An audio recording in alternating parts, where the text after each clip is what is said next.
Good morning and welcome to God Talk. I'm Jen Lee and I'm here on episode 5, and I have a guest with me today. His name is Eric Cottle and he's going to share his testimony with us. Thanks for coming, Eric. I'm excited. And I know you shared some of your story with me before. God has done miracles in your life. So why don't you just go ahead and tell us your story? Okay. Well, I was born in Miami, Florida. My mom was a single mother. My dad was barely around. And up until the age of 10, I started seeing just different things in my mom. She would leave me at places for months at a time and then come back, pick me up. And then there came a time she dropped me off at my granddad's house, and I wouldn't see her for a long time, and then she'll come back. So from 10 to 12, she was doing this, and then she would come back, and we would go on hitchhiking to these crusades, and they called them crusades back then, where people would go and just worship God, Jesus, and didn't understand what was going on, and she would recite scripture, and it's Psalms 23 verse 4, and it says, even though I walk through the darkest valley, I would fear no evil, for you are with me. Your rod and your staff, that comfort me. You prepare a table before me in the presence of my enemies. You anoint my head with oil, my cup overflows. Surely your goodness and love will follow me all the days of my life, and I will dwell in the house of the Lord forever. And I didn't understand what the scripture meant at that time. I do now. And I knew God was there. I knew God was there now. So there came a time where she told me that she's going to have to put me in a home. Now, I didn't understand what she meant by that. I felt very sad. I felt very okay, she's going to just leave me now. I felt like, what's going to happen? I cried a lot. And then we get to Colorado, and she puts me in foster care. Oh, wow. So what ended up happening then is that she puts me in foster care, and I go through 3 families, and they end up placing me in one home, and then they moved me to another home. Now, the last home that they moved me to I still call them my family to this day, and they welcome me with open arms, and they still consider me as their son.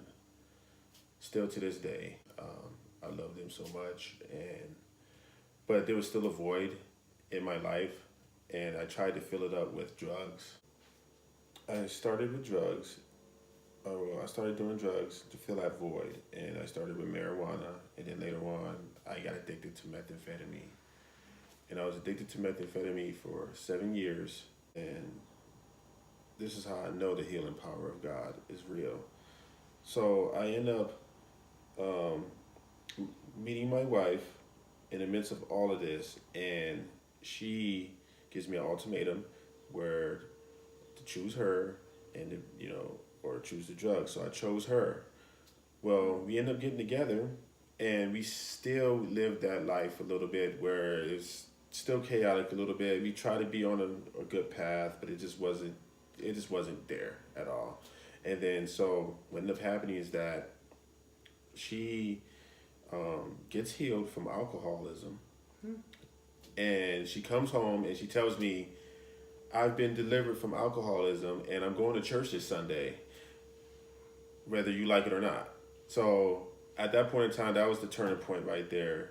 So we end up going to Sioux Falls first. And as soon as we got there, I felt like this weight just lifted off my shoulders, and I do everything at the altar at that point in time.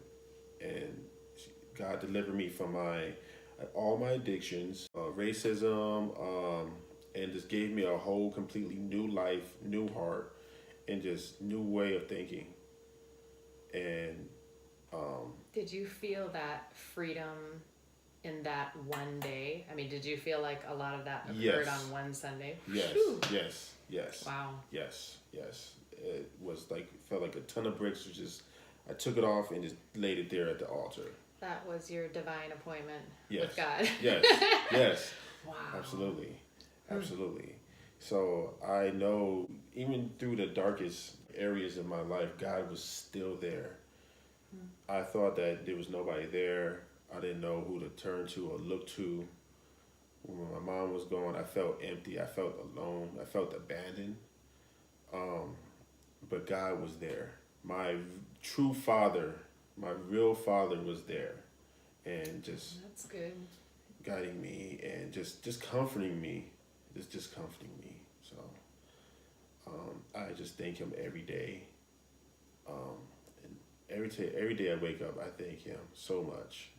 And that for just delivering me and just delivering us, because it's really me and my wife that he's delivered from like everything, drugs, alcohol, and just that life was just partying, period. Now we are youth leaders. I'm in sound now. I'm in the Merge, which is a young adult ministries now, and we are just serving for God, just full blown, just serving for God. It is amazing, and God just took my life and just completely turned it around, and just gave me a whole new one. And amen. Yeah, when you walked in the door tonight, I felt it. I am not exaggerating. I just felt, the presence of God, the joy of the Lord. Yes. So it is. It's like it's a 180. Yes. Living proof of a living God. Right. Absolutely. And like, I'm just here to just to shed just be that lighthouse to people who are just lost in the dark, don't know where to go to or look to, but they can always look to God, and God is right there. Amen. What a powerful testimony about God's healing and deliverance. Join us on God Talk next week for more inspirational stories about God's mercy, love, and grace.